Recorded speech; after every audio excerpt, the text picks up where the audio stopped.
Welcome to the Unclenched podcast. On today's episode, it's a bird, it's a plane. Nope, it's just Kimberley freaking out. Join your dynamic hosts as they discuss why it's so hard to maintain our identity when things appear to be crashing all around us. Good morning, everybody, and welcome to the Unclenched podcast. I'm Ashley. I'm Kimberly. And we are so glad to be with you today. We are. You're never going to believe this. What We're happened? preparing for today's show, and we were like, okay, what are we going to talk about? Were we preparing together or separately? Separately. Okay, I So just want to make sure. we're preparing individually, and we're like, okay, why don't you just prep a show? I'll prep a show. Just pray about it. What does God put on your heart? Whatever.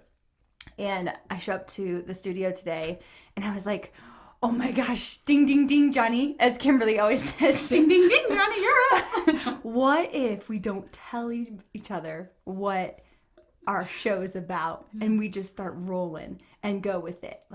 And she literally looks at me, starstruck, and she's like, I just told Dawn the same exact thing. Yeah. So we're laughing in the kitchen area, and Dawn's like, cannot believe that we have this exact same idea, exact same day. God is so funny. Yes. It just shows like how connected we are and how strange we are. And then we don't want to rehearse because then we don't want to sound too rehearsed because then we put our studio voice on. Exactly. And they don't want us to do that. So we're removing the radio voice, and we are fully unclenched today as I'm about to find out what the heck we're talking about. So are you ready? Here dun, we dun, dun, dun. Here we go, Kimberly. Okay, here's my question though for you. What do you do what's your first response when you get into a storm? Like a thunderstorm? I'm just asking. Okay, my first response when I get into a storm is probably sometimes fear. Yeah. Any kind of storm? Any kind of storm. Yeah. That immediate, like, oh, here's something intense in front of me, and what am I going to do about it? Right. And the first reaction is fear. Typically. Isn't that crazy? Typically. What do you think my first reaction is?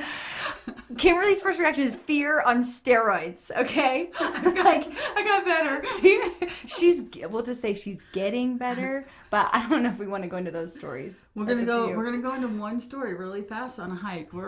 It's Ashley and I with a friend of ours, and we're on a hike. And we're going through, and I'm looking around. I'm like, oh my gosh, look, we can see, there's this mountain lion tracks, like I know because I'm a professional tracker. And I'm going along. I'm like, look, these are fresh tracks. And Ashley has us hiking off in this area. And I'm like, I don't think this is the right way. And she goes, no, it's fine. And it wasn't. We had to turn around because it was no trespassing. So we go up. We get up to the top of this ravine. We sit down. Have this beautiful romantic picnic lunch. We did. So you and I are sitting on a bench together under a tree, and Megan is sitting across from us, and the trail is, comes around. And I was like, I heard something, and we're in the midst of talking, and all of a sudden this guy comes around, and I'm like, ah! And Ashley jumps up, and she's in full bear mode. I get as big as I possibly can, because when I was 8 years old at Yosemite, they told me if I ever encountered a mountain lion, I needed to look as big and fierce as I possibly could. So I went into that mode in that moment. And this guy was like 78 years old. It scared the poop-a-nannies out of him. And he was like, whoa! It's like, who are these crazy chicks, and what is happening? And he has walking sticks, and he's walking like this because he doesn't want to be attacked. Oh my gosh! Ward off the crazies. Yeah, but that story tells a lot about us as friends, but Kimberly too. Like her responses to storms or anything intense oftentimes invoke fear in everyone in the near mile. Exactly. Right? And then I had to really take some time this summer and like, okay, I gotta just calm it down, and this is kind of like the story I'm going to tell you about, is just getting into that place of being calm. It's so hard, and I'm just learning how to be calm. And how to stay in peace. Are we allowed to tell the quick bear version? No, we'll save that. Okay. Because that one's pretty funny too, but you can't have all of our funny jokes. Another time. Okay. we have a lot of crazy parenting moments. And I was a teen mom, and I was a hot mess, And I'm raising 5 kids on a shoestring of identity, and in and out of my faith with Jesus. I always had it, but just, am I in fear? Do I trust? How do I walk this all out? So, we decide, we have our son. I won't say his name, so I don't want to embarrass him. But he's like 8 years old, and Don's like, hey, let's go to Pueblo. We're going to go camping, and we go to the Pueblo Air Show. And I'm like, oh, this is going to be so great. I want to go to an air show. I haven't been to one in so long, right? Yeah. I used to love going. Yeah, they're amazing, right? So we get to the air show, and they have the ropes set up where you're allowed to sit and everything. And as we're walking up, there's senior vans dropping off seniors with their oxygen tanks, and from the nursing home, which is great. We're all going to be a senior on oxygen, but whatever. So they're they're getting them all set up, and we're looking around at everything, and I'm seeing where they're sitting, and I want to get front row, because that's my personality. We have to have the best at this time in my life. Forget everybody else and what they want. It's got to be me and my family. So we get our chairs. Which comes in handy when I come to church with you, because she's always got a seat ready for me. Like, second row, nobody wants to be first row at church. Right. That's like for the certain, special people. But like second row, third row, fourth row, Kimberly's got it laid out. Show up an hour ahead of time with the blankets. So thanks. I appreciate that. Thanks. So we get our chairs, and we're sitting right up against the rope of the runway, because now we got the best spot. And I've got my water bottle, and Scott does, and everything, and we're sitting, and this, we're so excited. I'm just thrilled, like, just to be in the moment, to be there. I got everybody in the front row. We're having a great time, and it starts, and the plane is going around, as you can imagine, right? And all of a sudden, the plane goes all the way up, and he turns around, and he goes nose down, and the engine cuts out. And I start screaming, oh my gosh, the plane's gonna crash. And I'm doing it in a calm voice, but I was hysterical. I knock my chair down. My water bottle goes flying. I pretty much knock my son down. I'm pushing through, screaming over the senior citizens, look out, the plane's gonna crash. It's gonna crash. And the plane starts back up. I'm like, and Dawn says, this is so embarrassing. Would you sit down? And the people are just laughing at me, because they're like, what the heck? The seniors are like, Okay, hold on. When I'm at, like, when you're at a concert and something happens or breaks out and there's a stampede, like, you are the cause of the stampede. I'm the cause. We finally know, like, who is the person that is freaking out. It's Kimberly. It's me. Oh my gosh, they were so embarrassed. And then the whole time, then I had to sit down and then try to act cool, because we're in the front row, And then I'm like, I could tell how mad they were. Like, who, your kids? Oh yeah, Scott and Don were just like so irritated. Oh, sorry for saying your name. Just like, this is so embarrassing. Another mom moment where mom just like freaks out, doesn't evaluate the situation first, just goes 0 to hero.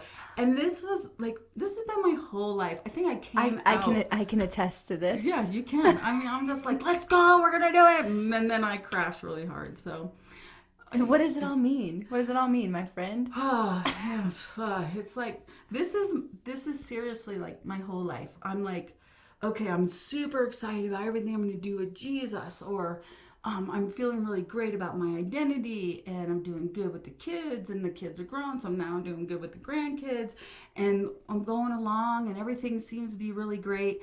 And then, man, something comes, and I'm sitting there, and I'm like, I'm out, because I'm a runner. I'm like, okay, forget it. I'm not going to sit around and let you talk bad about me or make me feel stupid because I acted stupid, because it's your fault that I'm stupid, not me, right? Because I'm the victim at that point. You know, just kind of like in this air show, I'm the victim now, So instead of me apologizing, I could have stood up and just said, hey, sorry, seniors, I knocked your oxygen tanks over.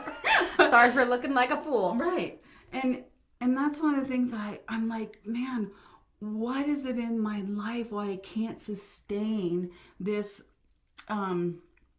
identity, this trusting that God has my back? And the peace that comes with it. Oh yeah, it robs my joy so fast. I'm just like, dude, what the heck? Why do I have to keep, why do I have to keep going?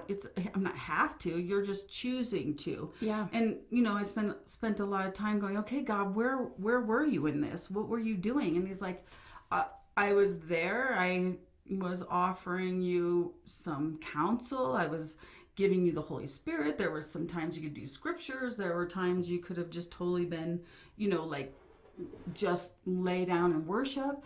And I think the biggest thing that I'm noticing throughout my life is that there isn't consistency of discipline. Yeah. And people say to me, well, how do I, who am I? What is my identity in the midst of these storms?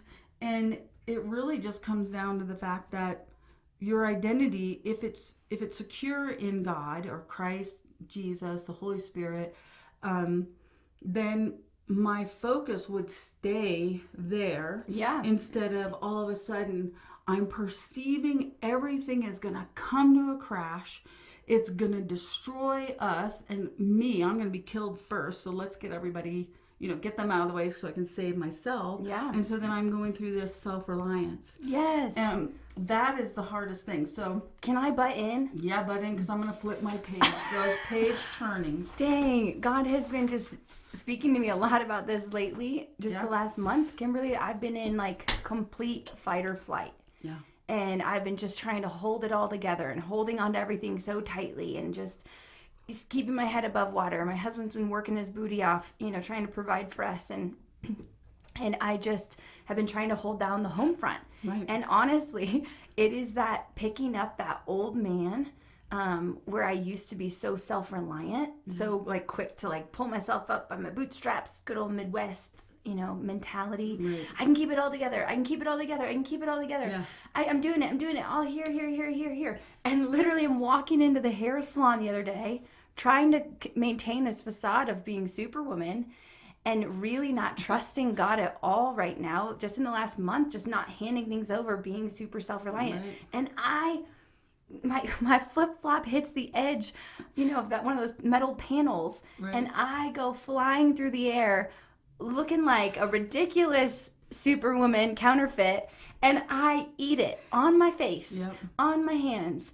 And it was such a humbling moment, but so not coincidental. Right. Yeah. It was like, you're trying to be Superwoman, you're going back to the old man in the midst of the storm. Yeah. And here you are, flat on your face. Oh, man. And that's the biggest thing that I talk about all the time. This is the most frustrating thing that I hear from kids in elementary school and junior high and high school as we move up is like, how are we able to sustain this place of righteousness, peace, and joy, essentially? Yeah. How do we stay in joy? And just these are a couple of things that I just wanted to say is that,